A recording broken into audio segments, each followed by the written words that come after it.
Bonjour YouTube, bienvenue sur ma chaîne. On se retrouve aujourd'hui pour une nouvelle vidéo. Aujourd'hui, une fois n'est pas coutume, on va vous faire une présentation de quelque chose de connu, mais malgré tout rare. Bon, Beretta 92, ça vous dit quelque chose? Je vous apprends rien, vous découvrez rien. Hein, qu'est-ce qu'on va nous parler du Beretta 92? On connaît le Beretta 92? Oui. Par contre, ce modèle, je dirais pas que vous ne le connaissez pas, mais c'est quelque chose d'assez peu vu dans les clubs de tir, et je pense qu'il y en a certains qui ne le connaissent pas dans cette version. Et c'est pour ça que je vais vous le présenter. Voilà. Donc on est sur un Beretta 92S en calibre 9 mm Parabellum. Le 92S, c'est la première version du Beretta 92. On se retrouve tout de suite pour une petite présentation et une petite introduction, pardon, et puis après on va faire, je vous propose de vous montrer le démontage de cette arme et ensuite une petite présentation.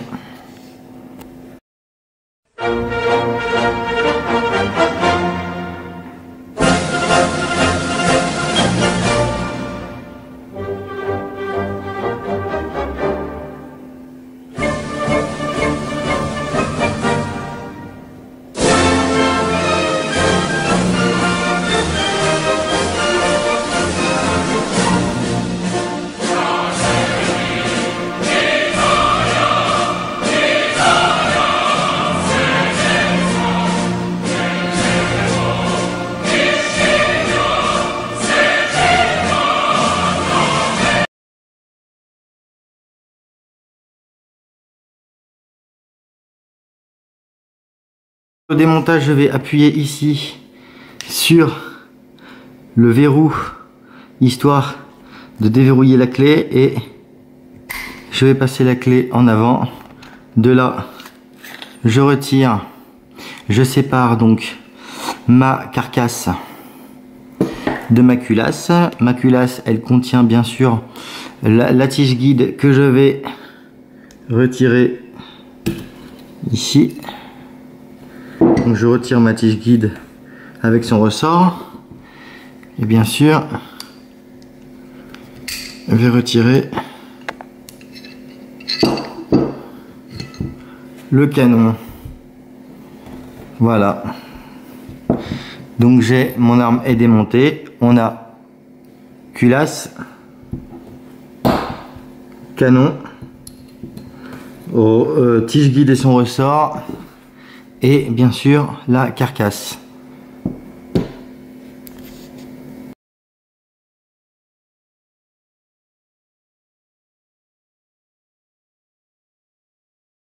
Donc pour le remontage, je vais procéder dans le sens inverse. Je vais remettre mon canon donc dans la culasse. Ensuite, je vais reprendre le ressort ainsi que sa tige guide, et je vais, voilà, je m'assure bien de le mettre au niveau du cran ici. Ensuite, je vais reprendre ma glissière que je vais reprendre ma carcasse que je vais réinsérer dans ma glissière comme ceci, et voilà. Ensuite, je retourne ma clé dans ce sens, et ok, je vais mettre le chargeur.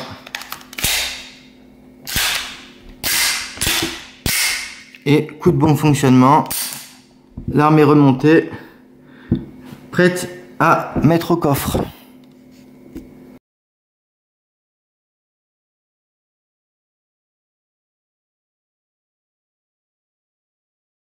Donc maintenant, si vous le voulez bien, on va passer donc à la présentation de ce modèle. Donc, il s'agit d'un Beretta 92S, d'accord? Donc il fonctionne, si vous voulez, exactement comme comme un Beretta il a à peu près la même gueule qu'un Beretta 92 classique. On va le voir tout à l'heure. On va donc rapidement parler de ce pistolet. Ce pistolet, il a été conçu en réalité en 1978. Alors il a été commercialisé en 1978. En réalité, le Beretta 92 dans cette version, il a été conçu en 1976.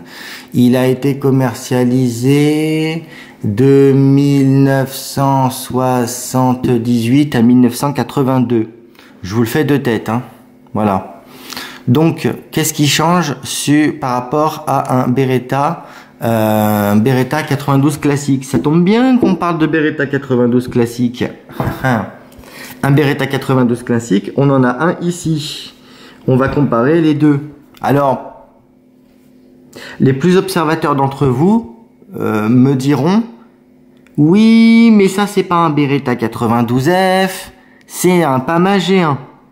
On peut le voir, il a des grosses traces d'usage et tout. Certes, c'est un Pama G1, mais on va dire qu'il est vachement bien copié. Il est très très bien copié sur le Beretta 92 classique, 92F. D'accord, le Pama G1 est une très belle copie. Et globalement, c'est ce qui se rapproche de mieux, et on peut faire la comparaison entre les deux. Alors, déjà vous pourrez constater que au niveau du traitement de surface, c'est pas la même chose, d'accord. Sur le premier modèle, ici, le bouton de déverrouillage de chargeur, comme je vous ai montré, il est ici, d'accord. Concernant le Beretta 92 FS, le déverrouillage de chargeur, il est ici. Voilà. D'accord. Puisqu'on en est au chargeur, et ça c'est intéressant, c'est important à savoir, puisqu'on en est au chargeur. D'accord. Si vous possédez un 92S, que vous allez chez votre armurier: bonjour monsieur, je souhaiterais savoir si vous auriez en stock un chargeur de Beretta 92. Vous lui dites ça comme ça, votre armurier. Bon, votre armurier, qu'est-ce qu'il fait s'il est compétent? Déjà, il va regarder que vous avez la détention correspondante pour le chargeur. Et puis, il va aller voir dans son stock: oui monsieur, j'ai un chargeur de Beretta 92. Sauf qu'il y a de grandes chances qu'il vous donne un chargeur de Beretta 92 FS, 92F. D'accord. Et en fait, les deux chargeurs ne sont pas interchangeables. On va le voir. Regardez, ça, c'est le chargeur donc on va dire du 92F. Ok, c'est du PAMAS, mais on va dire du 92F. Et donc là, on va prendre le 92S, on va retirer le chargeur du 92S, on va mettre, voyez, le chargeur, et le chargeur rentre mais ne tient pas. Vous voyez, alors que celui-là, bien sûr, si je remets le chargeur. Concernant les chargeurs, je vous montre la différence. En fait, regardez, ça c'est le chargeur donc du 92S. Je sais pas si vous voyez la petite mise au point ici, là, il y a un petit trou, pour venir se prendre dans l'encoche de verrouillage qui est ici. D'accord? Ici, vous avez une encoche de verrouillage. Si vous avez, et ça sur le 92 FS ici, sur le chargeur du 92 FS ici, vous n'avez pas de trou.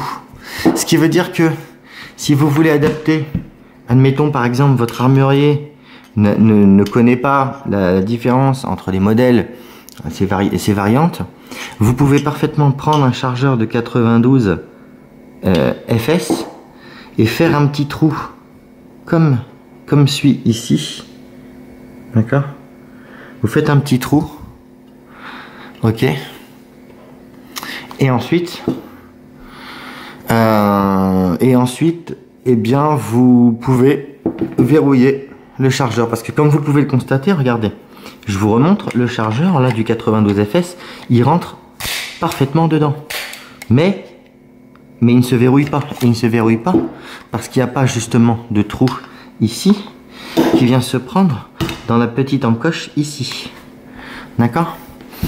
À savoir que quand vous faites un trou dans un chargeur, pour faire le trou aux bonnes cotes, il faut faire le trou chargeur plein.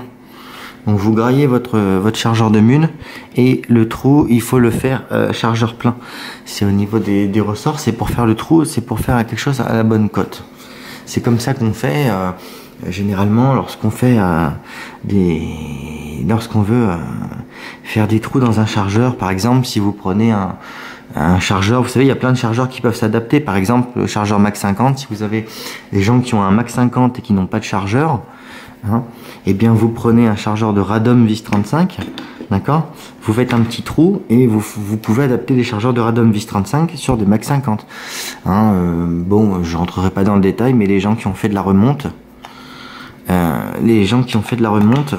ils savent de quoi je parle. Voilà. Voilà. Donc, pour les chargeurs, ça c'est vu.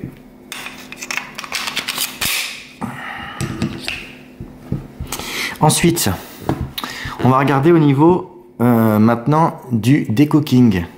Alors, bon, sur ce modèle, vous allez me dire, oui, mais qu'est-ce que tu nous racontes? C'est un PAMA G1, donc ce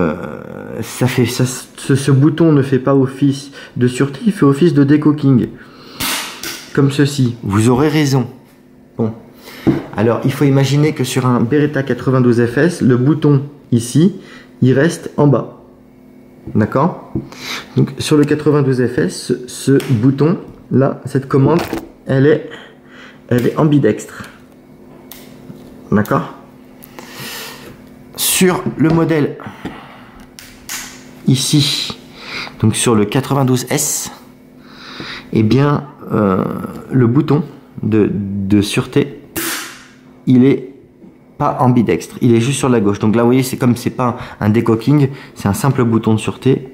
On le ramène ensuite, vous voyez. Voilà. Mais là, ici, il n'y a pas le bouton ici. Le bouton, il est donc uniquement sur la gauche pour la sûreté. Voilà. Ensuite, vous avez une différence au niveau du pontet. Sur le Beretta 92S, le pontet ici, il est arrondi. Il est arrondi exactement comme sur un Beretta 81 première génération. D'accord? Sur le 92FS, le pontet est carré. D'accord? Vous avez également la sûreté de la glissière qui a été renforcée sur le 92FS. Alors, le 92FS ou le Manurin, le MAS modèle G1.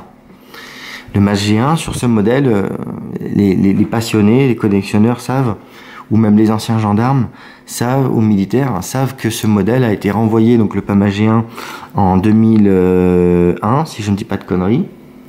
Il a été renvoyé en 2001 à Saint-Étienne pour faire une modification au niveau de la glissière, puisque les fonctionnaires se prenaient lors des tirs, pouvait arriver qu'ils se prennent la glissière dans la gueule. Voilà. Vous pouvez, alors les gens qui vont vous dire, oui mais il n'y a que le MAS G1 qui est comme ça, oui mais il n'y a que le MAS G1. Non, bah non, absolument pas. Absolument pas. La preuve, c'est que le 92S officiel de chez Beretta, ce premier modèle, avait exactement le même problème que le MAS G1 ici. Voilà. Donc c'est exactement la même chose. Voilà. Autre différence, c'est que vraiment le chargeur, sur ce modèle, il se met, il se rentre, mais c'est vraiment pas top. Il faut savoir que le Beretta 92S, c'est ni plus ni moins que l'amélioration du Beretta 1923 et du Beretta 1953. Voilà, donc ça c'est une amélioration en 9 para du Beretta 23 et du Beretta 53. Voilà. Sur ce modèle, le chargeur, il tombe tout seul. Tac. Autre petit changement. Qu'est-ce que je peux vous dire d'autre? Au niveau des éléments de visée, ils sont tous les deux sont des éléments de visée fixes.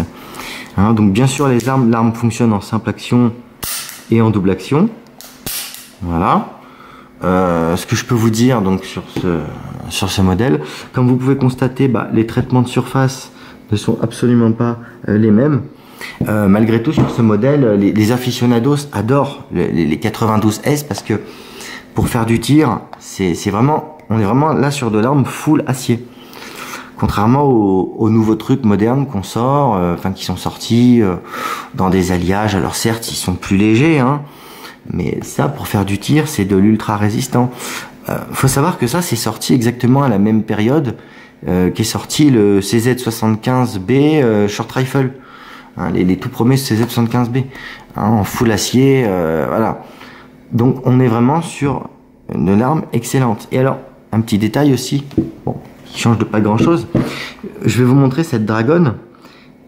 Je vais vous laisser un petit temps, vous allez me dire, les passionnés, à quoi cette dragonne vous fait penser. Regardez, donc je vais vous donner un indice. Cette dragonne là, et on a la dragonne ici sur ce modèle. Donc le 92FS, une dragonne comme ça.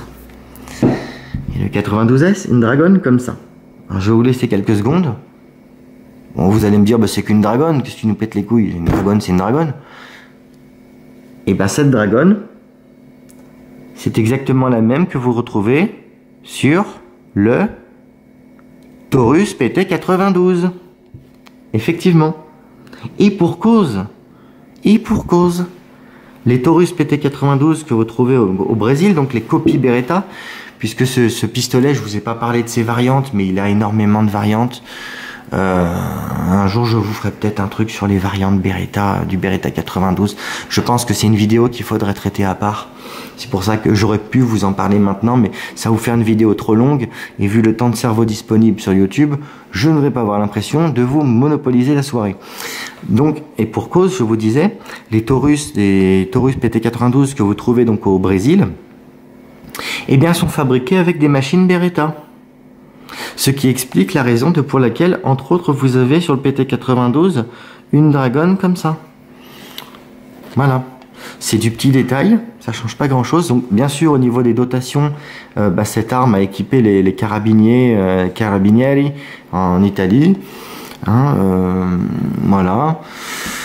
Vous avez, ce serait pas beau, mais vous avez la possibilité, si vous souhaitez, de faire un filetage sur le canon. Ce serait grave moche, mais pourquoi pas?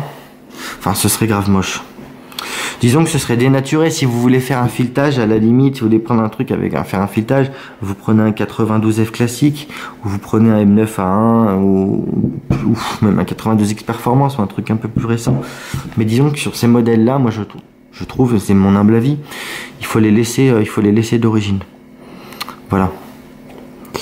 Voilà, donc ce qu'on pouvait vous dire sur le Beretta 92S. Et le Beretta 92FS. Donc si vous trouvez ça en détention, en armurerie, que vous voulez vraiment quelque chose d'un petit peu de connu, mais qui sort un peu des sentiers battus, franchement, je ne peux que vous encourager de vous orienter vers ce genre de choses. Pour faire du point, ça plante super bien. Hein. Et puis vous aurez quelque chose qui sort un petit peu de l'ordinaire. Et vous serez vraiment effectivement sur du full acier, quoi. Voilà. J'espère que cette vidéo vous aura plu. Quant à moi, on se dit à la prochaine pour une nouvelle vidéo. Selon la formule consacrée, je vous souhaite une bonne semaine et bien sûr, bon tir.